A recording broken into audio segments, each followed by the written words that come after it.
अंधेरी रातें, जहां हर रात एक नई दहशत लेकर आती है। नमस्कार, स्वागत है आपका अंधेरी रातें में, जहां अंधेरे में छुपे डरावने राज आपके होश उड़ा देंगे। यहां आपको मिलेंगी ऐसी भूतिया कहानियां जिनमें छिपे रहस्य, आत्माओं की सिसकियां और अनदेखी ताकतों की दहशत आपको चैन से सोने नहीं देगी। अगर आप हिम्मत रखते हैं अंधेरे से आंख मिलाने की, अगर आप तैयार हैं उस दुनिया में झांकने की जहां तर्क नहीं, सिर्फ भय का राज चलता है, तो इस सफर में हमारे साथ चलिए। लेकिन याद रखिए, यह हर कहानी, हर आवाज और हर परछाई के पीछे कुछ न कुछ छिपा है जो आपको अकेला नहीं छोड़ेगा। तो अपने कमरे की लाइट्स बंद कर लीजिए, हेडफोन लगा लीजिए और तैयार हो जाइए अंधेरी रातें की उस दुनिया में कदम रखने के लिए, जहां डर ही एकमात्र सच्चाई है। क्या आप तैयार हैं? तो अब कहानी को शुरू करते हैं। डॉक्टर विक्रम सेन, एक प्रसिद्ध खगोल शास्त्री, ने हाल ही में कुछ रहस्यमयी रेडियो सिग्नल कैप्चर किए थे। ये संकेत किसी झात प्राकृतिक स्रोत से मेल नहीं खाते थे। ये संकेत एक अजीब पैटर्न में आ रहे थे, जैसे कोई संदेश भेजने की कोशिश कर रहा हो। इसी बीच एक पुरानी वीरान हवेली के आसपास अजीब घटनाएं हो रही थी। गांव के लोग कहते थे कि वहां एक आत्मा भटकती है, लेकिन सेन को इस पर विश्वास नहीं था। वह एक वैज्ञानिक थे और अंधविश्वास में यकीन नहीं रखते थे। लेकिन जब उन्होंने रेडियो संकेतों का विश्लेषण किया, तो उन्हें एक चौंकाने वाली बात पता चली। वे संकेत हवेली के ठीक ऊपर आसमान से आ रहे थे। जिज्ञासा से भरे डॉ सेन अपने सहायक अनिरुद्ध के साथ उस हवेली की जांच करने पहुंचे। हवेली उजड़ी हुई थी, दीवारों पर काले धब्बे थे और अंदर घुसते ही एक अजीब सी ठंडक महसूस हो रही थी। जैसे ही उन्होंने अपना स्कैनिंग उपकरण चालू किया, अचानक हवेली की बिजली कड़कड़ाने लगी और एक साया उनके सामने प्रकट हुआ। एक अजीब आकृति जो पूरी तरह काले धुएं जैसी दिखती थी। तुम यहां नहीं आ सकते, वह साया गुर्राया। डॉक्टर सेन ने हिम्मत दिखाते हुए पूछा, तुम कौन हो? आकृति ने जवाब नहीं दिया, लेकिन तभी उनका स्कैनर अजीबोगरीब तरंगे पकड़ने लगा। ये तरंगे हवेली के तहखाने से आ रही थीं। डॉ सेन और अनिरुद्ध तहखाने में गए, जहां एक धातु का चमकता हुआ पिंजरा था। उसमें एक विचित्र जीव बंद था, एक छोटा चमकीली आंखों वाला प्राणी जिसका रंग नीला था और शरीर पर असामान्य उभार थे। ये तो एलियन है, अनिरुद्ध चौंक कर बोला।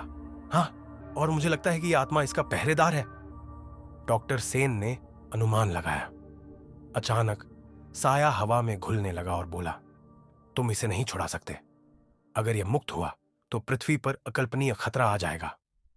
लेकिन तभी एलियन ने अपने चारों ओर एक ऊर्जा बबल बना लिया, जिससे पूरे तहखाने में कंपन होने लगा। तहखाने की दीवारों पर अजीब आकृतियां उभरने लगी।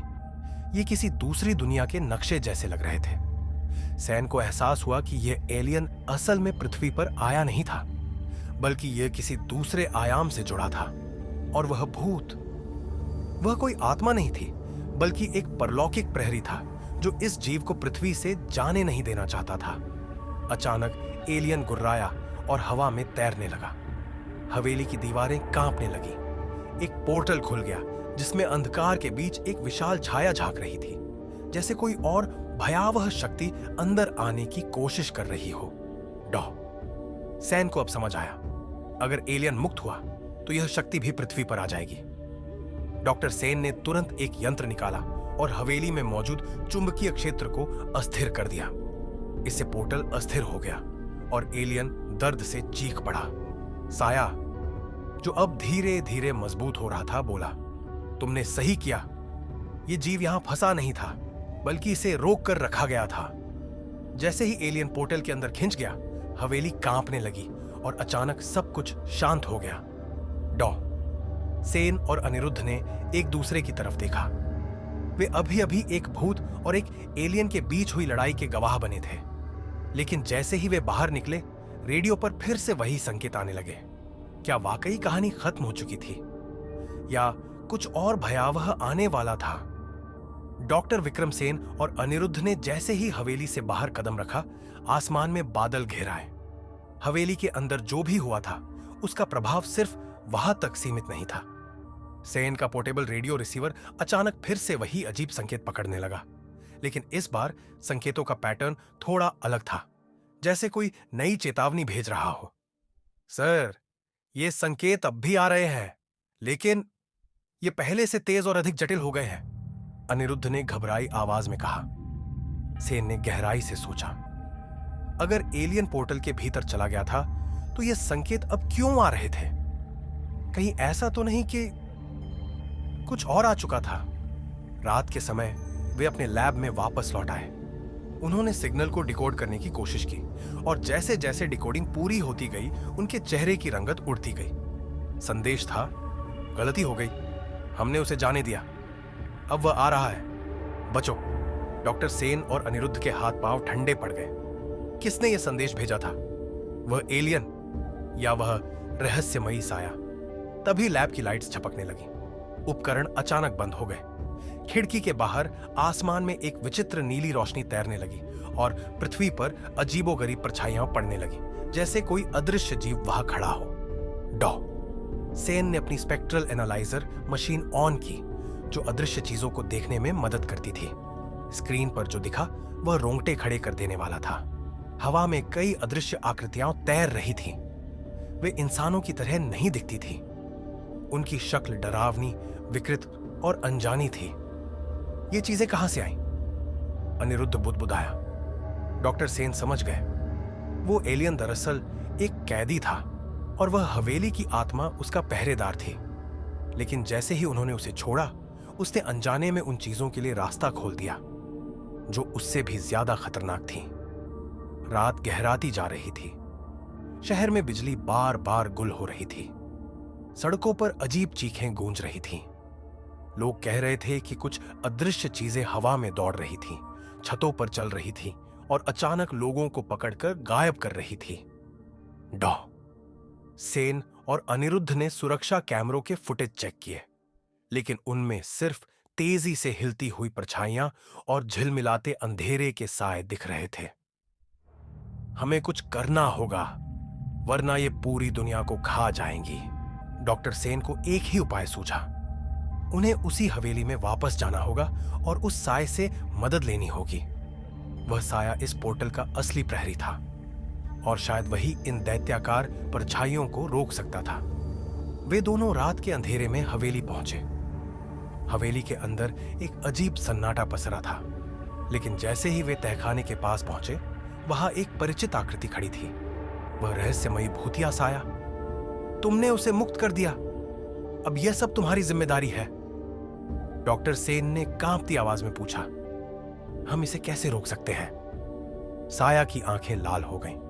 तुम्हें फिर से पोर्टल खोलना होगा, लेकिन इस बार तुम्हें खुद बलिदान देना होगा। सिर्फ एक जीवित इंसान की ऊर्जा ही इसे पूरी तरह सील कर सकती है।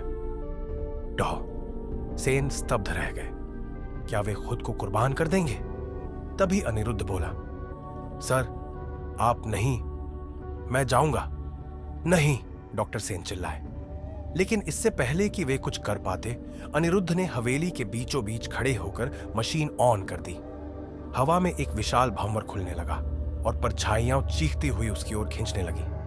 अनिरुद्ध दर्द से चिल्लाया और एक झटके में वह पोर्टल के अंदर खींच गया। हवेली फिर से शांत हो गई। परछाइयां गायब हो गई। सेन टूट चुके थे। वे अनिरुद्ध को बचा नहीं पाए थे। लेकिन कुछ दिनों बाद रेडियो पर फिर से वही संकेत आने लगे। इस बार एक नया संदेश था। मैं अभी भी जिंदा हूं, लेकिन अकेला नहीं हूं। Doctor Vikram Sen radio transmitter के पास बैठे थे। उनके हाथ कांप रहे थे। अनिरुद्ध के बलिदान के बाद उन्हें लगा था कि यह सब खत्म हो गया है। लेकिन यह संदेश, मैं अभी भी जिंदा हूं, लेकिन अकेला नहीं हूं, इसका क्या मतलब था? क्या अनिरुद्ध किसी और दुनिया में फंस गया था, या वहां उसके साथ कोई और भी था?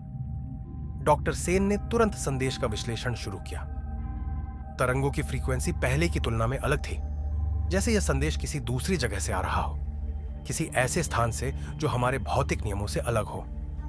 तभी ट्रांसमीटर की स्क्रीन पर एक नई तरंग दिखाई दी। ये एक अजीब धीमी धड़कन जैसी थी। और फिर संदेश बदल गया। वे जाग रहे हैं, वे आ रहे हैं। डॉसेन का दिल तेजी से धड़कने लगा। वे तुरंत अपनी लैब से उठे और हवेली की ओर भागे। अब उन्हें यकीन हो गया था कि पोर्टल पूरी तरह बंद नहीं हुआ था, कुछ तो बचा रह गया था। हवेली में घुसते ही ठंडक बढ़ गई। चारों ओर सन्नाटा था, लेकिन एक अजीब सी गूंज महसूस हो रही थी, जैसे कोई धीमी आवाज में फुसफुसा रहा हो। अनिरुद्ध, डॉक्टर सेन ने धीमे से पुकारा। तभी दीवारों पर अजीब आकृतियां उभरने लगीं। काले टेढ़े मेढ़े चेहरे जिनकी आंखें गड्ढों जैसी थीं। वे हिल नहीं रहे थे, लेकिन ऐसा लग रहा था जैसे वे डॉ सेन को घूर रही हो। फिर अचानक एक छाया उनके सामने आकार लेने लगी। यह वही भूतिया साया था जो पहले हवेली का प्रहरी था। तुम फिर आ गए। साया की आवाज गहरी और गूंजती हुई थी।